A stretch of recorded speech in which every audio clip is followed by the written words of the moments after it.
Merci de nous accueillir pour la deuxième partie de l'heure des pros version été. Nous avons une heure de plus pour décrypter et débattre. À mes côtés ce soir, Françoise Laborde, Paul Sugy, Eric Nolot et Joachim Le Floch-Imad, qui a dû faire une petite pause un petit peu plus longue, mais qui va nous rejoindre, évidemment. On évoque souvent ici, hélas, la montée des actes antisémites. Nouvelle illustration à Épinay. C'est une information de nos confrères du Parisien, je le précise. Le maire de la commune, Hervé Chevreau, donc, a annoncé aujourd'hui son intention de porter plainte après que l'olivier dédié à Ilan Halimi ait été tronçonné la nuit dernière. Personne, évidemment, n'a oublié ce jeune homme juif de 20 ans, mort le 13 février 2006, après avoir été enlevé et torturé durant 24 jours par le triste gang des barbares. Et nous sommes avec Daniel Knoll, le fils de Mireille Knoll, qui est avec nous. Merci d'avoir accepté notre invitation ce soir. Nous découvrons cette information et je voulais avoir votre réaction sur cet acte. Eh bien, comme la plupart des Juifs de France, je suis bouleversé qu'on puisse s'attaquer à Ilan Halimi, ce jeune homme qui a été non seulement frappé, mais en plus torturé. Et aujourd'hui, on lui détruit un arbre. Franchement, qu'est-ce que la nature a à voir avec tous les combats? La nature doit être respectée et Ilan Halimi encore plus que n'importe qui. Je dirais c'est un acte de plus qui s'ajoute à la longue liste que nous évoquons malheureusement très régulièrement sur notre antenne. Et oui, malheureusement, on dirait que les leçons du passé ne servent à rien. On se retrouve à une période très noire que nous avons déjà connue avant la guerre. Et bien sûr, ce n'est pas encore aussi envenimé, mais ça le devient. Et il me semble, si ma mémoire ne me fait pas défaut, qu'il y avait eu un acte similaire en Essonne en 2019 où 2 arbres plantés à Sainte-Geneviève en mémoire d'Ilan Halimi avaient subi le même sort, me semble-t-il. Je pense que vous avez raison. Et nous-mêmes, on a eu la stèle de ma mère et de Sarah Halimi qui a été profanée aussi pas à Charenton, mais à côté. C'est la raison pour laquelle je voulais absolument vous avoir ce soir, parce qu'évidemment, j'imagine que ça vous touche encore plus. Écoutez, moi je suis pour le respect de toutes les stèles, qu'elles soient juives, musulmanes ou chrétiennes. On n'a pas à y toucher. On doit respecter nos morts et c'est, vous savez, quand vous touchez à une stèle comme celle-là, c'est comme si vous vouliez dire encore une fois, on veut vous tuer, on veut vous détruire. C'est scandaleux. C'est scandaleux. Et je trouve que malheureusement, on ne fait pas assez de choses pour protéger tous nos morts qui méritent vraiment de vivre leur mort d'une façon apaisante et apaisée. On a le sentiment aujourd'hui qu'il y a zéro limite, en fait, finalement. Quand on voit tous les actes, tous les faits que nous commentons sur notre antenne, il n'y a plus de limite. Non, il n'y a plus de limite. D'ailleurs, vous voyez bien ce qui se passe actuellement à Toronto pour un film reportage sur ce qui s'est passé le 7 octobre, où on demande si le Hamas a des droits d'auteur, mais de qui se fout-on?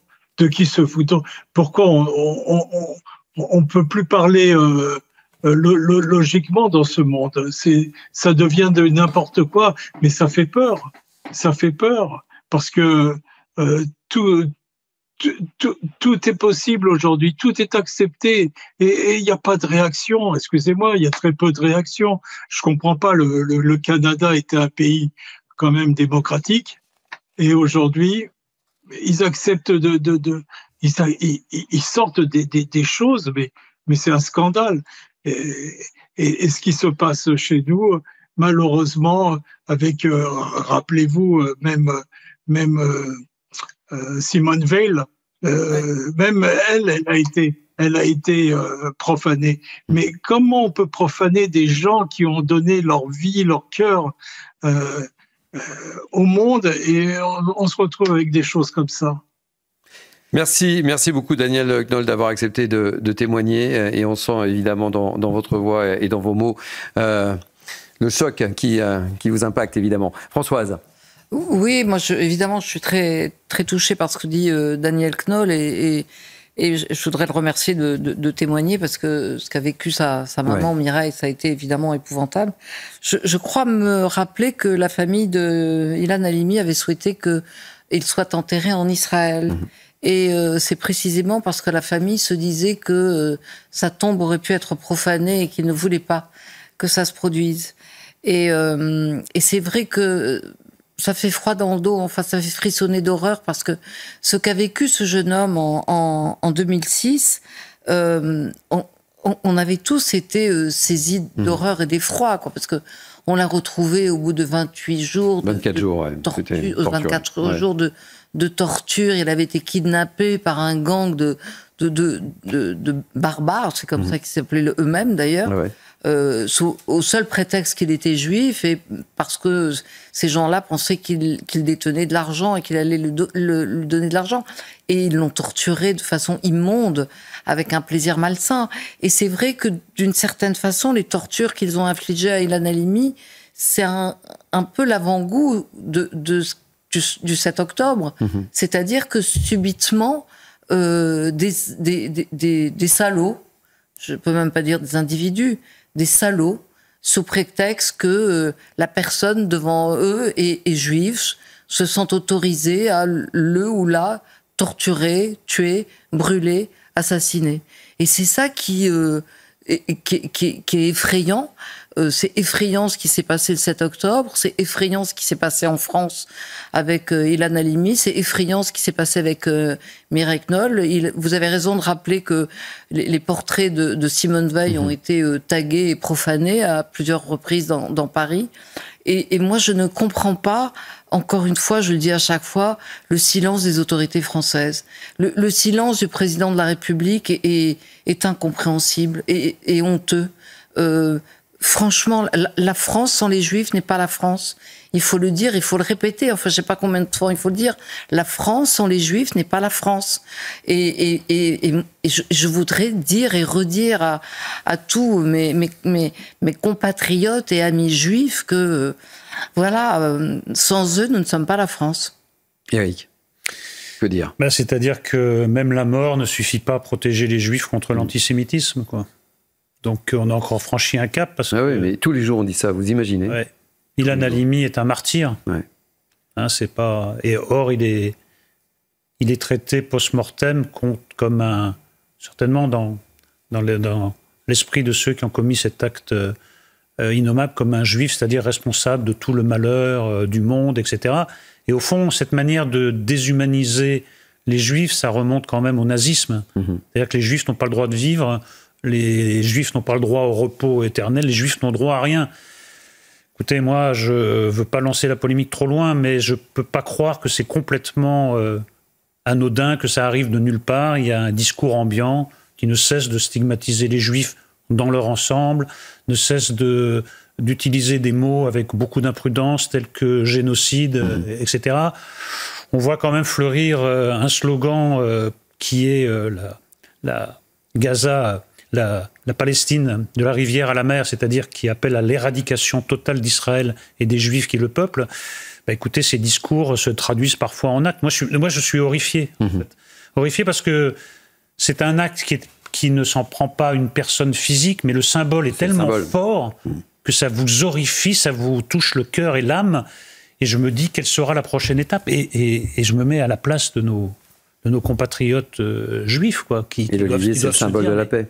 Oui, qui doivent se dire, mais alors, il n'y a plus d'autre choix que de partir, en réalité. Comment vous voulez rester dans un pays où les actes antisémites sont en hausse, même la mort ne vous protège pas ?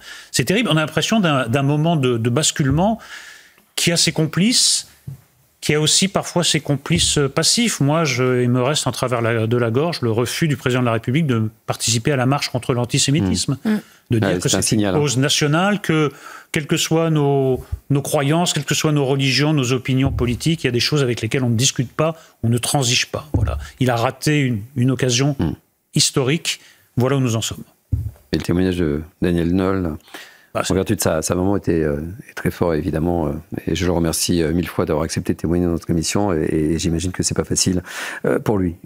On a entendu un certain nombre d'élus et de responsables politiques minimiser la gravité de ce qui se passait quand il y avait des minutes de silence qui n'étaient pas respectées dans les écoles à la suite d'attentats islamistes sur notre sol.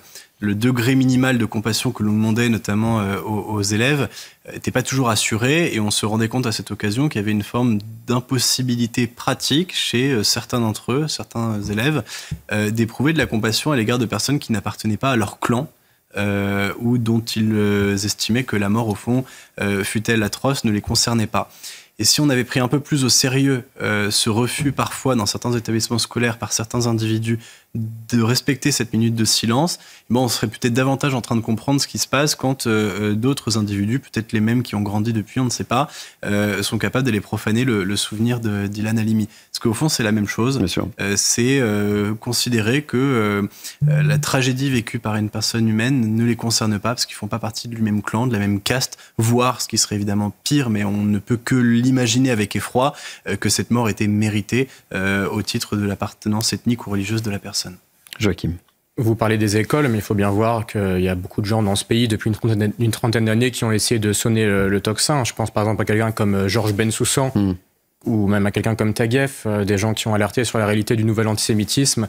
Qu'est-ce qui leur est arrivé? Ils ont été pris pour cible, ils ont été harcelés judiciairement dans le cas de Bensoussan, et bien souvent ils le sont encore aujourd'hui par des associations très militantes. On a là affaire à un engrenage qui n'est pas prêt de s'arrêter, je le crains.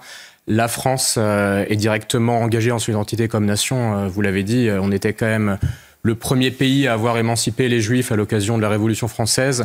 La question est dorénavant de savoir si les Juifs ont encore un destin, une vie à mener dans ce pays. J'espère que oui, mais je suis extrêmement inquiet quand je vois la pusillanimité au sommet de l'État et quand je vois un certain nombre de dynamiques démographiques, parce qu'Emmanuel Macron, son problème, ce n'est pas uniquement d'avoir refusé de marcher contre l'antisémitisme, c'est aussi qu'il a mené, même si c'est pas le seul facteur évidemment, mais il a mené une politique migratoire depuis 2017 qui a conduit à faire venir sur le sol de France des personnes qui, bien souvent, sont surreprésentées en matière de préjugés antisémites. Donc, tant que vous n'avez pas une politique migratoire cohérente qui prend en considération le sujet de la distance culturelle des personnes qu'on accueille, les mêmes causes produiront toujours les mêmes effets, il y aura toujours plus d'antisémitisme.